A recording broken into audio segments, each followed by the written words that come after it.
Okay, we're going to struggle ahead. You'll see in all reality on a cul-de-sac it makes a whole lot more sense to kind of begin down at the intersection and come down. We are at a point here where we are at showing this at 1 to 200. Shifting around these things can sometimes cause problem. You just want to be aware that one thing it might do is shift out your it might do some shifting on your profile. So you might put it in the right spot and it ends up not being in the right spot. So we come upon this now, and with some trepidation we're going to have to freeze a layer here, because your corridor is fine, but what you'd like to do in the end is to get some kind of general concept of this cul-de-sac, and that's 60 foot wide. That would basically be the right-of-way here, and so the pavement might be something like 45. So if you go ahead and offset 15 feet and offset 15 feet here, you kind of get the sense that the way you've laid it out, there's going to be some spot in here from some station to the other that you're going to target the edge of pavement out at here. And the reality is, if we're going to do the edge of pavement, we got to kind of know where these lines are. So we're going to try to do a line at an intersection here, at an intersection of there, and you're going to see it doesn't always work. So you can go about and you'll endeavor to kind of do things like making alignments that are left and whatever else. And very often now and then you can just do line and just do a near and break something off close by here. And I'm going to do the same thing on this side. Line, near, and you're going to you're now in this kind of design phase where you're going to trim. And again, these are your horizontal constraints, and effectively what you're doing is you're doing what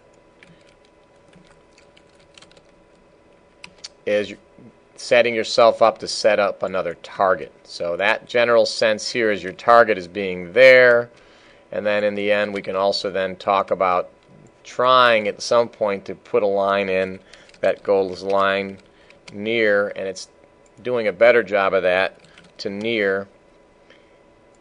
Once again, you're listing and double checking the elevation on these things. Boy, that's up pretty high. That's down at 0. And I'm just going to offset T for through, near. Right, and the concept, however, of these right away, you want their elevation to be 0, and in a second you're going to kind of get rid of a bunch of stuff and try to do a targeted, right, a targeted left and right from station 302 through wherever you decide is the end here. So we're going to grab this and this line, and this would be best be done generally. Right, and then you're going to just right-click, change the properties, and you can do them any different ways, set of ways, but you really want them to be an end start Z and an end Z of 0. However you go about doing that, you're kind of okay. That one's a start Z and an end Z there. I'm going to look for that one, right-click, properties. Lots of different ways to do it. Start Z and end Z is at 0. And then again, this one here, right-click, properties. So you're kind of in this world, start Z and end Z 0. That seemed to work relatively well. And now you can do something like a fillet radius, perhaps 20. Fillet radius 20. And you also can now do P edit. Grab your polyline, yes, J for join. From there to there, and then P edit, grab this, yes, J for join, grab this, grab that, and we're going to go, we should do a little bit better than this, but we're going to go on our region from 302 to 303 should work for us. So how do you go about doing that? You've got a couple of targeting here. You're kind of on either side. You should be okay. We'll see whether that works. And now you can go back to your region, your corridor, I'm sorry. go to corridor regions, and you're going to make another one, a region from 302 to 303. So you got to know where you are. You're going to go ahead and right click, split region at 302.00, and you could probably do a better job on that. Hit OK, and then we're just going to do 303.00. Click on this, right click, split region 303.00. Again, lots of different ways to do this, but you've now got a region, and that region you're going to see is going to have a different set of targets. So from 302 to 303, you're going to go back to your targets, and now your width on your lane right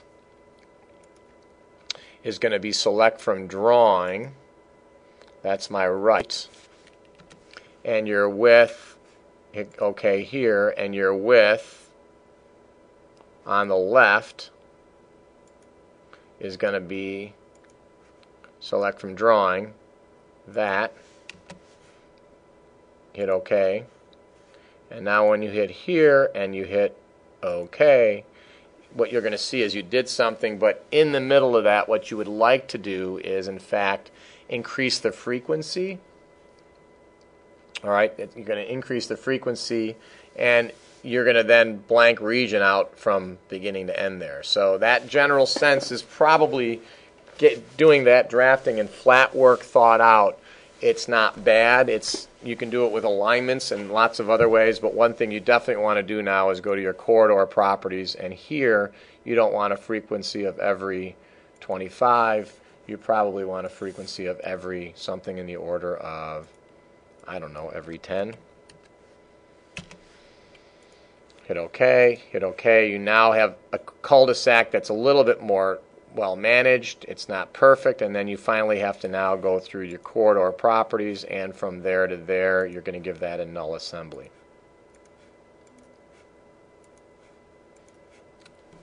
Okay, you're now to the point where we were earlier. You can kind of come back here, and we can try to now do, and with this time it's a bit of a risk, we're going to try to now do what would be a intersection design. So let's see how that works.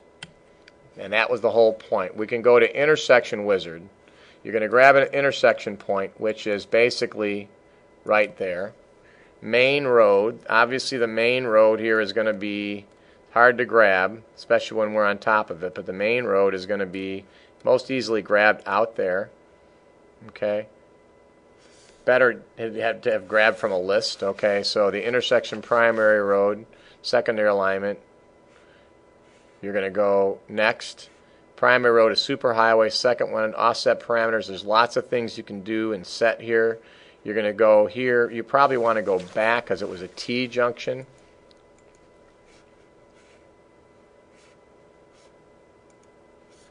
What you want to do is there's actually a couple different junctions here. I'm going to hit cancel and try that again one more time. So your intersection point is going to be something like the intersection of that.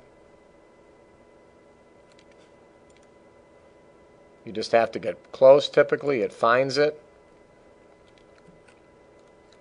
Try again. What will help sometimes is to get rid of some of these corridors, but we're going to try to push through this intersection. Select the intersection point. Right there is good. Main alignment or select from list. Main alignment is superhighway.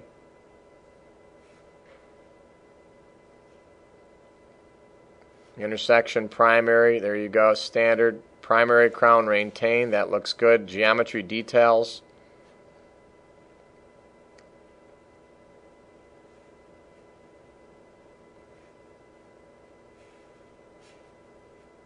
We're going to go with next.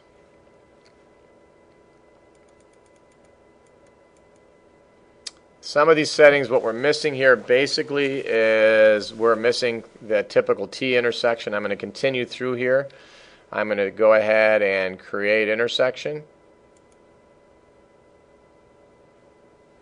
Not quite running out of time yet. We're creating that intersection. We will cover intersections. There's also a T intersection setting. What this is going to do, unfortunately, is make a whole lot of alignments, and it just blew up on me. So save your work before you do that. I didn't do that, but be quite aware that the intersection stuff can start to whack you out. You are probably better off at this point doing exactly for the intersection what you had done for the other one. So flashing or not, that wasn't too bad, and we can recover it. But thanks for listening.